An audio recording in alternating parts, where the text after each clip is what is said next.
সেই সমস্যা কাটাতেও কিন্তু কেন্দ্র এবং রাজ্য উভয় কিন্তু দৃঢ় প্রতিজ্ঞ। এবং যেটা আমরা যেটা বিষয় জানি সেটা হচ্ছে বিজেপি রাজ্যে ক্ষমতা আসার পরেই বলেছে দেশ এবং দশের সুরক্ষা। সেই লক্ষ্যেই কিন্তু আজকের এই বৈঠক অনুষ্ঠিত হতে চলেছে, যা অত্যন্ত তাৎপর্যপূর্ণ এমনটা কিন্তু মনে করা হচ্ছে। বৃষ্টি, বেশ, ধন্যবাদ।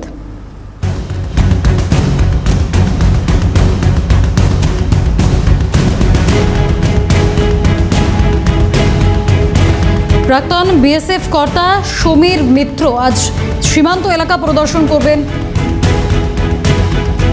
কেন্দ্রীয় স্বরাষ্ট্রমন্ত্রী অমিত শাহ এই প্রসঙ্গে বিএসএফ এর প্রাক্তন কর্তা সমীর মিত্র কি বলেছেন শুনুন।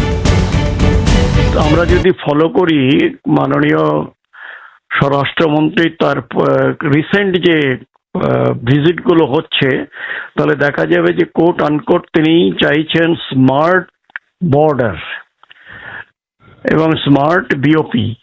এখন এই স্মার্ট বর্ডার এবং স্মার্ট বিওপি এই জিনিসটা কি সেইটা আমাদের বুঝতে হবে। কারণ আজকে যেখানে ওয়েস্টার্ন থিয়েটারে অনেক আপগ্রেডেড হয়ে গেছে বর্ডার ম্যানেজমেন্ট, সেইটাকে উনি চাইছেন যে এখানে নিয়ে আসতে। এবং এই যে বর্ডার আপগ্রেডেড যে বর্ডার ম্যানেজমেন্ট, তাতে কিন্তু ম্যাক্সিমাম যে ডিপেন্ডেন্স হবে কিংবা আমরা যেটা চেষ্টা করব সেটা হচ্ছে সায়েন্টিফিক গ্যাজেটের ইমপ্লিমেন্টেশন অর এমপ্লয়মেন্ট। আজকে যেমন আমরা দূরে পাঞ্জাব বর্ডারে আমরা অনেক দূরের থেকে জানতে পারি লেজারের সাহায্যে যে কেউ হয়তো কেউ চাই আস্তে আস্তে হোক কিংবা জোরেই হোক কেউ আমাদের দিকে আসছে কিনা। এতে কি হয় যে আমরা এই জায়গাটায় অনেক কিছু মানে আগেই আমরা বুঝতে পারি যে কি হচ্ছে। যেমন আমাদের এটা কি, এটা হচ্ছে যে বর্ডার ম্যানেজমেন্টে যেটা, সেটা হচ্ছে কিসের, যে আমাদের বর্ডারটা যেন সুরক্ষিত হয়।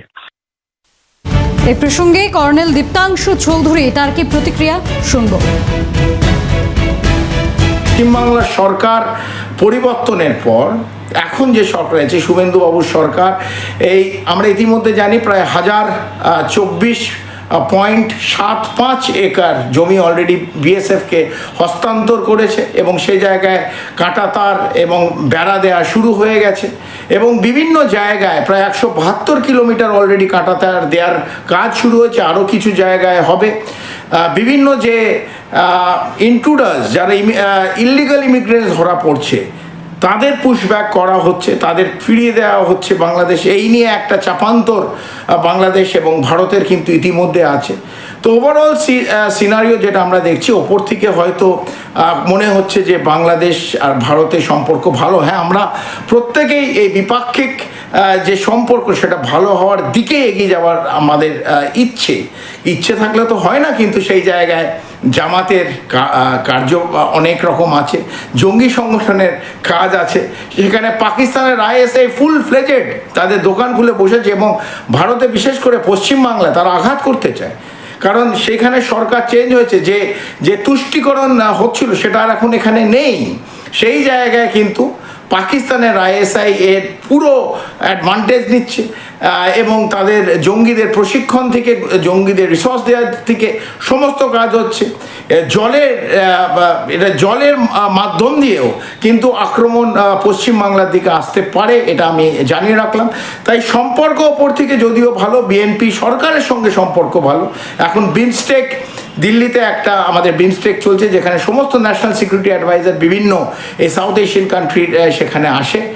সেখানে কথোপকথন নিশ্চিতভাবে ভালো হয়েছে এবং অজিত ডোভালজি কয়েকটা কথা শর্ত একদম পরিষ্কার কথা বলেছে যে টেররিজম যে ভূমিতে হোক, যেখানে যে রাষ্ট্রে হোক, সেটা জিরো টলারেন্স টু টেররিজম। এটা সবাইকে মনে রাখতে হবে, জিরো টলারেন্স।